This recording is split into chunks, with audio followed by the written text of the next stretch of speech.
সুপ্রিয় দর্শক, এই মুহূর্তের সবথেকে গুরুত্বপূর্ণ আপডেট শুরু হতে চলেছে চলতি বছরের দ্বিতীয়তম সূর্যগ্রহণ, যাকে বলা হচ্ছে আংশিক খণ্ডগ্রাস সূর্যগ্রহণ।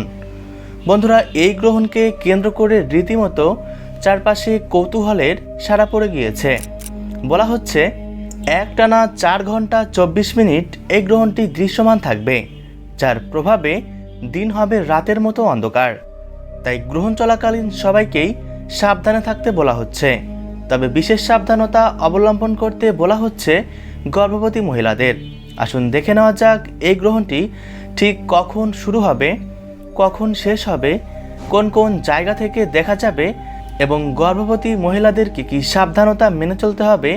বিস্তারিত সকল কিছুই এক নজরে দেখে নেওয়া যাক। আর এমনই সব সঠিক তথ্য সবার প্রথমে পেতে অবশ্যই চ্যানেলটিকে সাবস্ক্রাইব করে পাশে থাকবেন।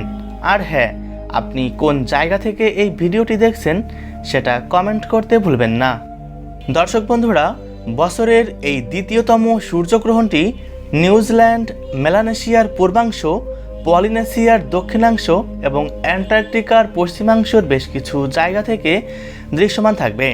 তবে আবহাওয়া অধিদপ্তর থেকে জানিয়ে দেওয়া হয়েছে ভারত এবং বাংলাদেশ থেকে এই গ্রহণটি খালি চোখে দেখা যাবার সম্ভাবনা খুবই কম। তো যাই হোক না কেন, গ্রহণ চলাকালীন গর্ভবতী মহিলাদের খুব বেশি কিছু নয়, সাধারণ কয়েকটি বিষয় মেনে চলতে হবে। যেমন এ সময় রান্না করা, তেল মালিশ করা, দাঁত ব্রাশ করা, চুল আঁচড়ানো, পানীয় জল গ্রহণ করা, খাবার খাওয়া, এ সকল কার্যাবলী থেকে অবশ্যই দূরে থাকতে বলা হচ্ছে। তবে আপনি পরিমাণ অনুসারে জল পান করতে পারবেন। গ্রহণ চলাকালীন উন্মুক্ত স্থানে না গিয়ে ঘরের মধ্যে থাকবেন। পাশাপাশি গ্রহণ দেখার চেষ্টা করবেন না। এ সময় সকল প্রকার কাটাছেঁড়া এবং সেলাই ফোড়াই থেকে বিরত থাকবেন।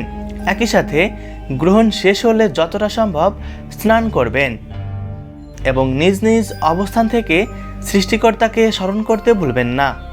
এই গ্রহণটি সম্পন্ন হবে 21শে সেপ্টেম্বর রবিবার। বাংলাদেশ সময় অনুসারে এই গ্রহণ শুরু হবে রাত্রি 11:30 গ্রহণটি মধ্য অবস্থায় পৌঁছাবে রাত 1:42 আর গ্রহণটি শেষ হবে রাত 3:54 এবং ভারতীয় সময় অনুসারে এই গ্রহণ শুরু হবে রাত 11টায় এবং মধ্য অবস্থায় পৌঁছাবে রাত 11:12 আর সম্পূর্ণরূপে এই গ্রহণ শেষ হবে রাত 3:24 সুপ্রিয় দর্শক, ভিডিওটি অবশ্যই আপনার প্রিয়জনদের সাথে শেয়ার করবেন। ধন্যবাদ।